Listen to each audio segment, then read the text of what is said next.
जन्नत में आदम अलैहिस्सलाम ने तन्हाई से घबरा कर किसी वहम जलीस की जनाब बारी में ये ख्वाहिश की कि कोई जोड़ा पैदा कर ताकि तन्हाई की वहशत दूर हो। फरिश्तों ने बहुक्म खुदावंद तआला जब आदम अलैहिस्सलाम सोए तो उनकी बाईं पसली चाकी। खुदा की कुदरत कामला से एक औरत खूबसूरत पैदा हुई और एक लम्हे में सब कदो कामत दुरुस्त हो गया। फिर उस पसली को फरिश्तों ने ऐसा मिलाया कि आदम अलैहिस्सलाम सोए के सोए ही रहे, उन्हें ज़रा से भी खबर न लगी। जब आदम अलैहिस्सलाम बेदार हुए तो देखा कि एक निहायत खूबसूरत उनकी जिन्स से पहलू में बैठी है। देखकर बहुत खुश हुए और पूछा कि तुम कौन हो? अल्लाह ताला ने फरमाया कि ये हमारी लौंडी है और इसका नाम हव्वा है। ये तुम्हारी वहशत दूर करने के लिए पैदा की गई है। आदम अलैहिस्सलाम ने चाहा कि बीबी हव्वा को हाथ लगाए। हुक्म हुआ कि ऐ आदम, इसको हाथ न लगाना जब तक कि इसका महर अदा न कर लो। आदम अलैहिस्सलाम ने अर्ज़ किया कि ऐ इलाहुल आलमीन, इसका महर क्या है? इरशाद हुआ कि इसका महर ये है कि 10 बार मेरे हबीब सल्लल्लाहु अलैहि वसल्लम पर दुरूद पढ़ो। अल्लाहुम्मा सल्ली अला मुहम्मद व अला आलि मुहम्मद। आदम अलैहिस्सलाम ने पढ़ा। रिश्ते शाहिद गवाह बने और बीबी हव्वा का आदम अलैहिस्सलाम से निकाह अल्लाह ताला ने मुनाकिद किया। मदारुज नबूवत में लिखा है कि जिस वक्त हज़रत रब्बुल इज़्ज़त ने आदम अलैहिस्सलाम का निकाह हव्वा के साथ किया और कलाम कुद्दूस से पढ़ा तो शैतान को दुश्मनी हुई और आदम के दिल में वसवसा डाला। आखिर बहश्त से निकाला, ज़मीन पर आकर तरह तरह के मशक्क़तों में मुब्तला हुए। जब आदम अलैहिस्सलाम ज़मीन पर आए और 300 बरस तक सर नीचे डाले रहे और शर्मिंदगी से सर ऊपर न उठाया और आसमान की तरफ न देखा और इस कदर रोते थे कि आंसू आंखों में न होते थे। इस कदर रोए कि उनकी गिरिए वजारी के आंसुओं से एक नदी जारी हो गई और तमाम चरिंद परिंद उनको पीकर कहते थे कि क्या ही मीठा पानी है। आदम अलैहिस्सलाम ये सुनकर और भी ज़्यादा रोते थे कि मेरे रोने पर जानवर भी हंसते हैं। निदा हुई बारगाहे यज़दी से कि ऐ आदम, ये जानवर सच कहते हैं, जो कोई हमसे डर कर और अपने गुनाहों से नादम होकर रोता है तो उसके आंसू वाकई शहद से ज़्यादा शेरी होते हैं। और उसी वास्ते हज़रत ने फरमाया है कि 3 आँखें ऐसी हैं कि अल्लाह ताला दोज़ख से उन्हें निजात देगा।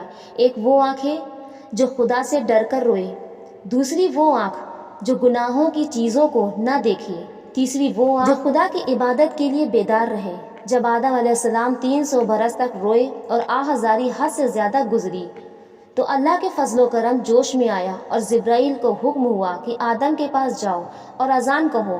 बस जिब्राइल आए और जहां वो सर झुकाए रो रहे थे अजान कहना शुरू किया। जिस वक्त इस कलमे पर पहुँचे, अशहदु अन्ना मुहम्मद रसूलुल्लाह, आदम अलैहिस्सलाम ने आंखें खोल दी और नाम के सुनने से वहशत दूर हुई। इत्मीनान हुआ और याद आ गया कि मोहम्मद सल्लल्लाहु अलैहि वसल्लम का नाम अर्श बरी पर लिखा हुआ है। इस नाम के तवसील और तुफैल से दुआ करना चाहिए। इसी वक्त आदम अलैहिस्सलाम ने ये अर्ज़ किया, अल्लाहुम्मा अस्अलुका बिहक़्क़ि मुहम्मदिन अन तग़फ़िर, यानी सवाल करता हूँ तुझसे कि मोहम्मद सल्लल्लाहु अलैहि वसल्लम के तुफैल से मुझे बख्श दे। उसी वक्त फ़रिश्तों को हुक्म हुआ कि ए फ़रिश्तों, आदम हमारी दरगाह में बहुत बड़ा शफ़ील आया है, अब ताज़ीम करो उसकी और कह दो कि हमने नाम मोहम्मद सल्लल्लाहु अलैहि वसल्लम की बदौलत तुम्हारी ख़ता माफ़ की है। लिखा है कि बेशुमार फरिश्ते उस दम आदम अलैहिस्सलाम की खिदमत में हाजिर हुए और उनके जिस्म से गर्द गुबार झाड़ते थे और कहते थे, ला तहज़न आदमु, यानी ए आदम कुछ गम न करो। फिर अल्लाह पाक ने फरमाया, ए आदम, तुमने मोहम्मद सल्लल्लाहु अलैहि वसल्लम कहाँ से जाना? अभी तो उनको पैदा भी नहीं किया है। आदम अलैहिस्सलाम ने अर्ज़ किया कि खुदावंद, तूने मुझे जिस वक्त पैदा करके मुझ में रूह डाली थी, सर उठाकर अर्श की तरफ देखा कि पायों पर लिखा हुआ था, ला इलाहा इल्लल्लाहु मुहम्मदुर रसूलुल्लाह। बस मैंने जान लिया था कि अल्लाह ने अपने नाम के साथ उसका नाम मिलाकर लिखा है जो उसे सबसे ज़्यादा प्यारा है।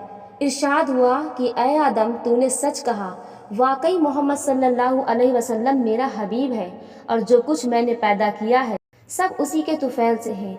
अगर उसको पैदा करना मंजूर न होता तो कुछ भी पैदा करने की ज़रूरत न थी, यहाँ तक कि तुझको भी पैदा न करता।